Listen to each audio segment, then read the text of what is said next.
Hi hello नमस्कार मैत्रिणींनो, मी संध्या पुन्हा एकदा तुमचं द मंगल स्टिचिंग ह्या यूट्यूब चॅनलवरती मी स्वागत करते। आज मी तुम्हाला मस्त अशी इथे बाहीची डिझाईन दाखवणार आहे, जी घातल्यावरती खूप सुंदर दिसणार आहे।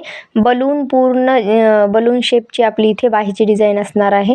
घातल्यावरती ही भारीच दिसणार आहे। तुमच्या कस्टमरला सुद्धा तुम्ही ह्या पद्धतीची बाही नक्की स्टिच करून देऊ शकता।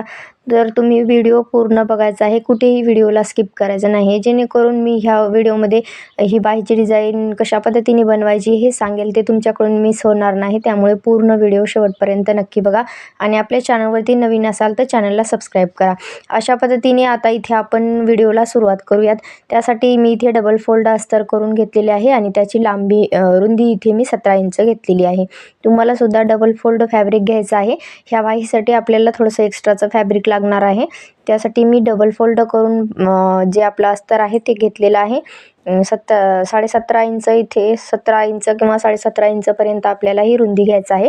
आता जिथे फोल्ड बाजू आहे तिथून आपल्याला 5 इंचवरती एक खूण करायचा आहे। जर ह्यापेक्षा आणखी तुम्हाला जर प्लेट्स आतमध्ये हवे आहेत तर तुम्ही 6 इंचपर्यंत इथे खूण करून घेऊ शकता। दोन्ही साईडला सेम ह्याच पद्धतीने आपण 5-5 इंचवरती खाली आणि वरती मार्किंग करायचं आहे आणि एक सरळ लाईन ओढून घ्यायचं आहे। तुम्ही बघू शकतात मी बंद बाजूपासून समोर अशी सरळ लाईन ओढून घेतलेली आहे। ही लाईन आपली 5 इंचावरती आहे। आता हे लाईन आपण अशा पद्धतीने ओढून घ्यायचं आहे।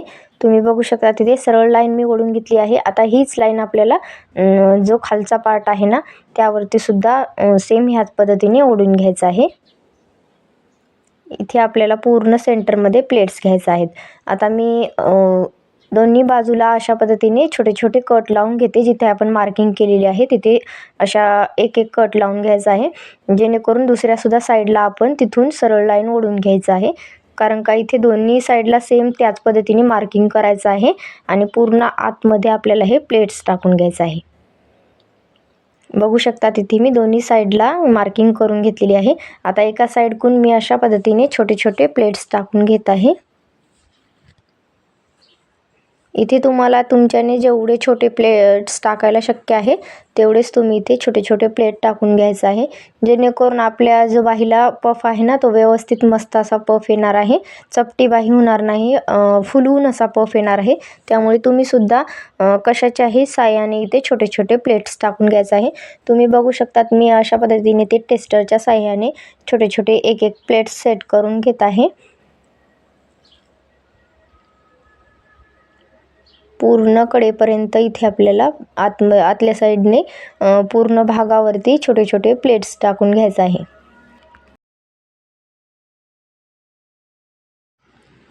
आता इथे आपण जे समोर कट लावलेला आहे ना तिथपर्यंत आपल्याला हे पूर्ण प्लेट्स टाकून घ्यायचं आहे।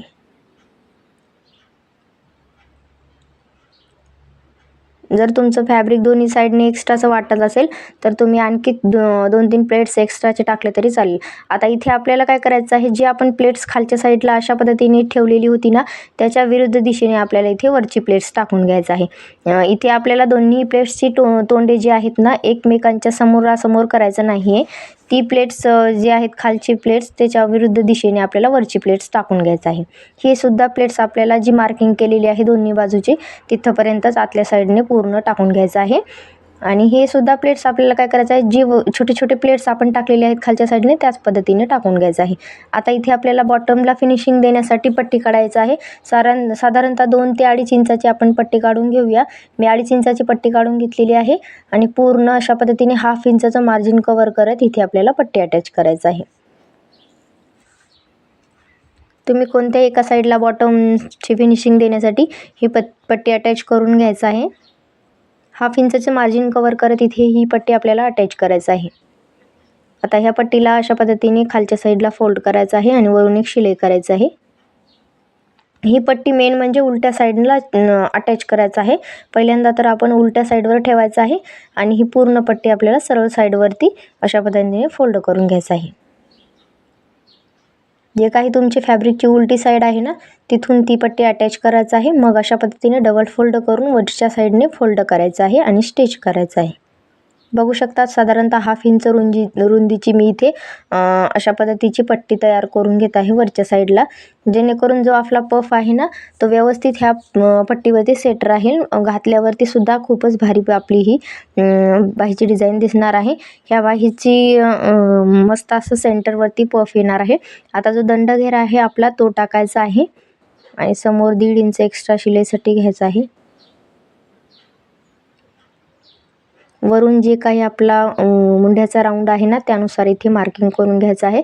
समोर एक्स्ट्राचं 1.5 इंच घ्यायचं आहे आणि जे पॉईंट काढले आहेत ते जोडून घेऊया आणि मस्त असा बाहीला आपला जो रेग्युलर आपण बाहीला शेप देतो ना तोच इथं बाहीला शेप देऊन घ्यायचा आहे. इथे मी बिना अस्तरचं बाहीची स्टिचिंग करत आहे, कारण का कस्टमरला इथे जो आपलं फॅब्रिक आहे त्याला अस्तर लावायचं नव्हतं आतल्या साईडने. फक्त इथे आपली मस्त पफची बाही तयार करून झालेली आहे. चला तर मग पुन्हा भेटूयात, तोपर्यंत बाय बाय.